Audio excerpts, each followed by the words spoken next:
Almost no one likes standard operating procedures, SOPs, yet every successful gym owner has a complete SOP package. That is a hard truth. If you want to delegate and grow your business, you need SOPs and checklists. Today on Run a Profitable Gym, we're going to show you exactly how to create pain-free SOPs, and we'll show you the rewards for doing so, because if you don't want to do it, you need to know why you should do it.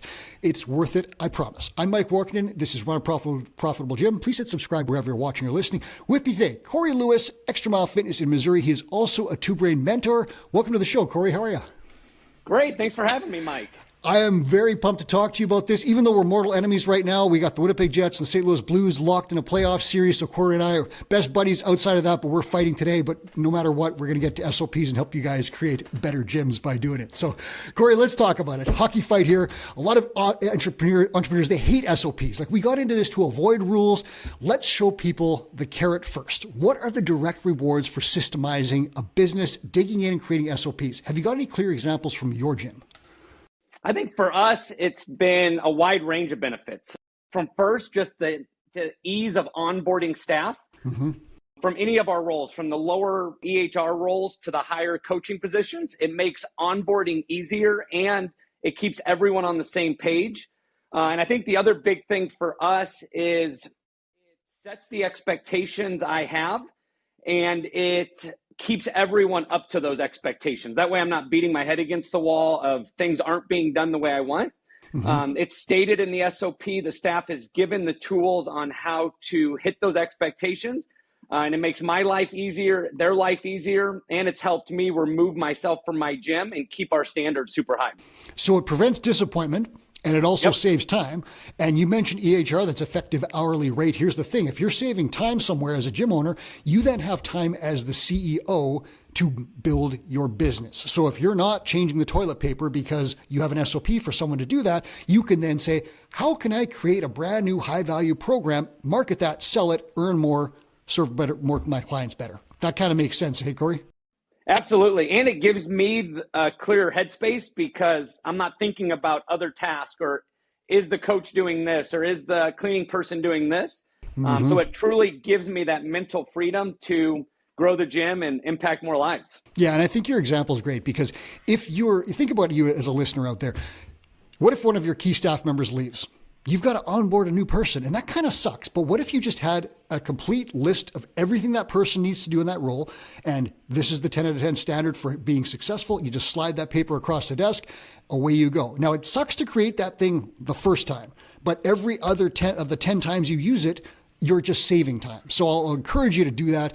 Now, the gut reactions, Corey, for me is like, I don't need to create an SOP. I can just do it faster myself. I'm going to put that off to another day, and I'll just, I'll get to it eventually. What would you say to that entrepreneur who's listening right now saying, I don't have time to create an SOP? That was actually my first instinct to SOPs and why I was resistant to it at first. But now, what I would tell those people is, yes, you can do it quicker initially, but in the long run, it's going to be more time consuming if you keep repeating the process. So standardize it. And then it makes it so efficient for you going forward. It buys back so much time and gives you so much more freedom. Yeah, what you're saying essentially is you need to invest. And that means like putting, seeing the long-term reward and doing the short-term work in exchange for that, as opposed to saying, I'm just going to put it off. If you make the investment now, one time, you can use that over and over and over again, and it's going to pay off in spades. Whereas right now, if you just put it off, you're going to save time maybe today, but you're going to lose that time over the long run. So think about it as investing if you're listening out there right now. So let's talk about this one. You and maybe 5 other gym owners out there love creating SOPs. Everybody else hates them. What is the swiftest way to get through what is a difficult task for most people? Even if you don't like it, how do you get through it quickly? For creating the SOP? Yeah. I actually steal the Dan Martell method of I record myself doing the task and then produce that into an SOP. And now as I create new ones, I'm even able to use ChatGPT. I take that video or I just put in there what I do and it produces it out for me. But ours are filled with bullet points and then we video everything into it. So there's no questions asked. If you need to know how to clean the rower, there's a video of how to do it. If you need to know how to set up a member in our admin system, there's a video to show you how to do it. And so I've kind of done it both ways. I've done the Dan Martell way of just video myself and then give that over to the staff, and they actually build their own initially, and then I fix it. Okay. And I've done the other method of I do the task once, I bullet everything that's needed, and then I just reproduce that to the staff and give it to them. Let's dig into the Chat GPT angle and AI for a second, because people love using this stuff. And this is a cool way to, get through a process that most people really don't like. So give me an example of a task and how you would use Chat GPT or an AI platform to make it happen.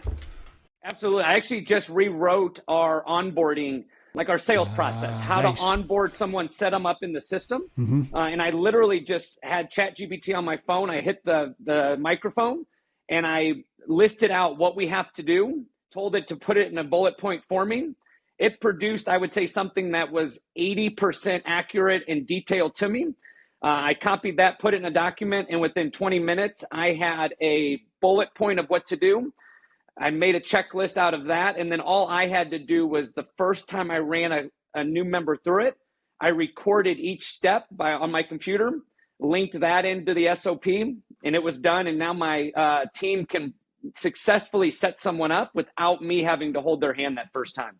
Wow. So that's as easy as just recording yourself into Chat GPT and asking AI to summarize this thing into an SOP for a staff member, and it'll spit something out that's probably in the range of like a B, which you then brush up to an A+. Absolutely. Wow. How much time do you think that saves you? Oh, that saves me a ton of time, because I have 2 main staff that set up memberships, but several of them have the ability to onboard a new client. And so if I were to sit down and walk each of them through it, you have to assume that's 30 minutes each person the first time, which could be a couple hours. And then if they ever have questions, now I have to meet with them, show them. Where now if they have a question, I just reference the SOP. They go to that and it solves all the issues we have, and it eliminates a lot of questions that I used to get asked. So how do you present these SOPs to staff? Because some people are like, I'm running a business because I don't want to do the whole corporate thing with the procedures and manuals and all that stuff. People resist that. And then some staff members in small businesses, especially owner-operator businesses that grow, some staff members are like, I don't want to wear your shirt, or I don't want to do it like that. How do you present an SOP to staff and make sure that it's followed? Yep. So we kind of do it 2 different ways. For a new staff coming on, I meet with them their first day. I lay out our expectations, our mission, our vision, and then I give them the SOP that they have to then review and then sign off that they reviewed every aspect of it. We have a coaching expectation or a staff expectation they have to sign off on. But like with my staff that's been here forever, especially when I first rolled out SOPs, or even now if I make adjustments or I make new ones, I present it at the staff meeting. I tell them the importance of why we do it. I also tell them how it's going to elevate our members' experience and how it does that. And also, ultimately, we all like things to be easier. So I state how this is going to make their lives easier, make them more successful in their role. We review it, and then they sign off on it also in our expectations form. And then as we go, if I make minor tweaks, I just communicate that through our communication in-house. But any major tweak is done at our quarterly meetings to make sure everyone's on the same page. It allows them to ask questions. And then it also just allows me to get across to them like, hey, this isn't, to make us corporate. It's to make your life easier and to make our members' experience better, which everyone on my team wants that. And so it drives home the point. Yeah. So listeners, there's a couple of important things, 3, I think, there that are super important. Is you got to lay out your mission and vision for the entire business. And then you're explaining, why does this SOP relate to that? And again, brushing the toilet and your mission for improving the health and lifestyle of, your community seems like a bit of a jump, but it all relates because you are trying to give members a great experience and keep them coming back and training and being happy. And filthy bathrooms are not a part of that. The second thing that Corey said is that you're giving your staff members exactly the tools to succeed. So if they don't know, and I was so guilty of this, Chris Cooper's talked about this, you hire someone, you expect them to do it your way, you give them a task, they suck at it, and you're mad. And the problem is you, it's not them. You didn't tell them what was success, right? So if you lay out, this is how it's done, this is what a 10 out of 10 looks like, then we're good. We're all on the same page. They sign it, you sign it. Then it's easy to just tap the sign and be like, hey, you forgot this one part. All good. Go about your business. The third thing is that we're all here to help clients get a better result. And everything that Corey lays out in these SOPs is designed to do that, right? Everything that happens in the gym will become better if you have a policy that governs it. The staff experience is great. The customer experience is great. All of a sudden, the gym is running like a top. Everybody's happy, retention, it's financials. It's just this giant snowball rolling downhill. Let me ask you this, because here's another huge mistake I made. Worked with a two-brain mentor, standardized my business, put in a big giant playbook, thought I was great, patted myself on the back, gave it to my staff members. I never looked at it again, and all of a sudden everything was out of date. So how often should you review and upgrade your SOPs? Is it an annual thing, biannual? What do you do? I think we're all guilty of that, and it really depends on which one it is. So our, the ones for cleaning the gym and things like that, I review them probably on an annual basis unless something comes up or something structurally changes in the gym. But for our more important ones, so my CSM, my client journey, even our how to coach a personal training client or a group class, I review them quarterly. Usually those are quick brushovers. And then at the mid-year mark and the end-year mark, I do a more in-depth. But since I stay on top of them so regularly, I literally block off about an hour a quarter. It's not bad. I sit down, I go through our main ones. It doesn't even take me that long because I stay on top of it now. And that saves me so much time, because before, when I first created, just like you said, I didn't review them for probably a couple years. Then it's trouble. And then it took me days to improve them. So now on the important ones, the ones that truly are client facing or that have a big impact on our arm or our leg, I definitely review those off, quarterly to make sure we're staying on top of things. And it also gives myself and my staff a chance to talk and see where we can improve, because we know now this is the standard of what we're doing.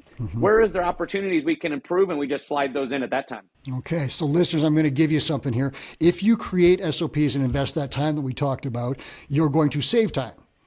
Right? And if you save that time, you then have that 1 hour per quarter that Corey just mentioned to review your SOPs and make sure they're all in line, where it's like, hey, I said we do this, but this changed. I'm going to upgrade that and alert the staff to that change so that everything is under control. A second tip that Corey pointed out that I'm going to just highlight for you is I would focus, if it were me, not necessarily first on some of the nuts and bolts, like this is where the toilet paper order comes from, that kind of stuff. You should do that. But I would focus first on client-facing stuff. Anything that affects the client experience and the client journey and the key metrics. So Corey mentioned average revenue per member, length of engagement, arm and leg. These are huge things. For example, if you right now after this show sat down and systemized your retention processes, you will make more money. You'll keep clients longer. And if you just do that, after the show, that is a win. Now, you should get to the rest of your business. I'm not saying that, but I would start with the stuff that's going to move the needle most. Retention is a huge one. So like, Corey, for example, have you ever reviewed your length of engagement retention checklists and been like, whoa, that is a hole and that is costing me people? Yeah, and that was a big one we did at our year end. We sat down and noticed there were some, especially in our personal training, we kind of took it for granted that those are more personal relationships. They're a little easier to retain most of the time. But we had holes in, the big one was how consistently they were getting their in-body scans or how consistently we were reviewing their goals and holding them accountable. And it was because the coaches had a lot going on. And so we systemized that, improved our SOP. So now my CSM and my trainers work together. Now we're taking the personal training client, which is already a easier one to retain, and 10xing that by giving them a higher quality service, going to keep them happier longer. And we want to keep impacting their lives. So that's going to allow us to do that. Yeah. And I wish I'd spoken to you about this, 8 years ago, because I created a retention system with a document and everything, checklists and little boxes and the whole deal. And I was super proud of it. I thought it was great. Signed it to a staff member, and then we had a staff change. And all of a sudden, like about 3 months later, our retention was brutal. We were bleeding people. And I'm like, what's going on? I go back to the document. It's not being filled out. Somewhere along the chain, someone had not communicated that this document guides our retention efforts when there was a staff transition. So I missed a step that you laid out in a staff transition. And all of a sudden my retention was bleeding me out. And I didn't realize it for about 6 months because I wasn't doing those regular check-ins. So again, listeners, if you're on this plan, check the most important stuff a little more regularly, especially retention. Holding on to your clients is the most important thing you can do. If you have an airtight system there, you're going to make more money, gross revenue and profit. Now, Corey, you work as a mentor. You're not just a gym owner. You teach other gym owners how to be successful. Talk to me about, have you been in a situation where you tell someone like, hey, you should really standardize this stuff and your business will grow. And they're like, I don't want to do it. Eventually they come to see Jesus and they make it happen. What happens in that situation? Have you dealt with that? Absolutely. Actually just had a few mentees recently that pushed back hard on it. Okay. Like we all did probably. Yeah. But now that they've done that, they've been able to onboard new staff quicker. They got to the point where their revenue was high enough. They needed new coaches. And that wasn't such a burden like it was probably for me and you early on, because they had systemized it and it onboarded them quicker. But now they're seeing that they have more mental bandwidth and more time to grow a specialty program, to do different things that are now increasing their EHR and ultimately growing their net owner benefit, which is why we're all in this business. Yeah. When they push back on you, what is the thing? Is it just, I don't have time, or is it something else? It's the I don't have time, or they don't see initially the reason for it. Like, why am I going to write all this down? Like, the biggest thing I probably hear, and I think I said this to my two-brain mentor when I started, was like, this is common sense. We all know how to do this. Yes. Yeah. But like you stated earlier, if we assume that with the staff, they're not going to hit our expectations. Yeah. We can't assume that everyone's going to think the same way we are and do the same things that we do. That's why we have to systemize it, because the members do expect that. So now we need to systemize it so that everyone's on the same page and that the members don't see a drop off when the owner steps away from the gym or steps away from coaching as much. Yeah, I wrote a newspaper column for about a decade called Uncommon Sense, because I truly believe that common sense isn't that common, right? And I think it's very difficult for people to see inside your head, obviously, and know what you want done. And that's a huge problem in businesses. And listeners, if you're out there and you're an owner operator, like you're a sole proprietor right now, a one woman, man, whatever show, you're doing your thing. You're like, I don't need SOPs, but you do, because if you don't have them, you can never replace yourself. Like, think about that. If you don't have an SOP for how to run a class, you have to coach every single class in your gym, or your members will get crappy service when someone jumps in, right? So you have to do that. If you write that stuff down now as you're doing it, like, think about this. You hold every role in the business. You are in the perfect spot to then systemize that stuff and say, this is exactly how I want it done. Take the time today. Do one task. Write everything down. Use ChatGPT AI, like Corey said. If you do this, then you can eventually get rid of that task. And Chris Cooper has been explicit about this. He's like, I drove to the gym, and I wrote down, drive to the gym, park in this spot, use this key to open this door, turn the lights on, turn the music onto this volume. And it was just da. You can literally do that, voice record, like Corey said, feed into ChatGPT and say, systemize my opening procedures. And if you do that, you can then hand that off to everybody. I'd recommend you do something today, right? Do one thing. It's not a huge deal if you just chip away at a few things. It gets overwhelming if you try and do all of it. Here's where this really gets interesting. I'm going to ask Corey about this in a second, but I'm going to lay it out. The value ladder. Eventually, a two-brain mentor will say to you, we need to buy some time for you to grow your business. How are we going to do that? And what you're going to do is you're going to look at your time audit, everything that you do. Where do you spend your time? What are you doing? And then you're going to look at all the stuff. So it's like 5 hours cleaning, 3 hours coaching, 10 hours admin, 15 hours, whatever. You're going to look at that and say, what is the value of each of these things? So I could say, like, I pay myself $15 an hour for cleaning. I spend 10 hours a week, whatever it is. Then you start, buying your time back by farming these roles out. So I'm going to hire a cleaner for $20 an hour. I'm going to buy back 5 hours a week. In those 5 hours, I'm going to make $400 an hour because I can sell high value packages. That is how you grow a crazy business. So Corey, when you've seen people do this, they've got SOPs and they start climbing that value ladder, what happens to the businesses? Oh, the revenue skyrockets. Yeah. The revenue starts growing, and they are able to get their members to buy higher value packages and to sell higher value. And then ultimately they're able to pay themselves more and work towards that perfect day and achieve it so much quicker. This stuff is nuts and bolts, but it is the foundation of the business pyramid, because if you don't have the structure, you can't build higher. And exactly what Corey said, I've seen these charts. Two Rain has a dashboard. Mentees enter their metrics. You can literally look at them and I'll see these numbers where it's like profit, revenue, owner income, and it's just like this, and then boom, it hits the hockey stick and it goes up. And I'm like, what happened? Inevitably, it is something like I systemized my business. I started offloading low value tasks, and I, as the CEO, invested my time in growing the business. And all of a sudden, all those metrics shoot up. Corey, what is something someone should systemize today? Listeners are out there right now and they're like, I'm not going to do it. Tell them one thing that they should systemize today. First thing. The first thing, I definitely agree with you on the things that are client facing.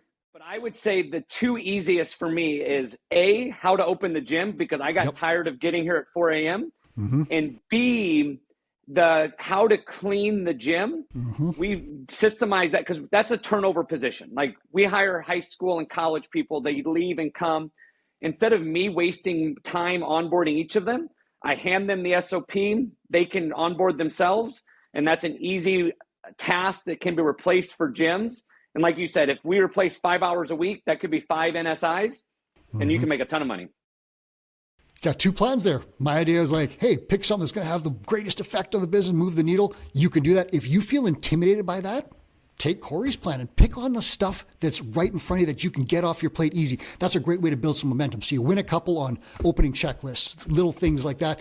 Then you start figuring out how this goes, right? Because once you create your ChatGPT SOP, you now know how to do it yourself. You can crank out the rest of them fast. So Corey's plan is going to be a greasy rail that's going to get you all the way to the end of the line. Do something on this today and systemize it. Corey, go through it one more time. Tell them the exact steps because I'm going to end this podcast in about 2 minutes. Tell them exactly how to use ChatGPT AI to save time. What do they do?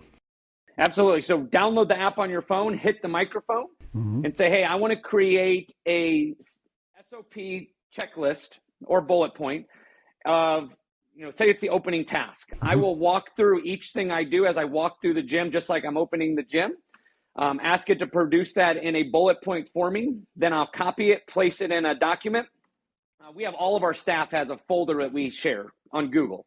I place it in there. I'll link in videos to each thing that needs it and then rock and roll, and the staff can duplicate it without me having to show anybody on how to open and close the gym. Or if they have an issue one morning, they can't figure out the radio or the air conditioner or the heater, they don't have to call me at 3:30, 4 o'clock in the morning.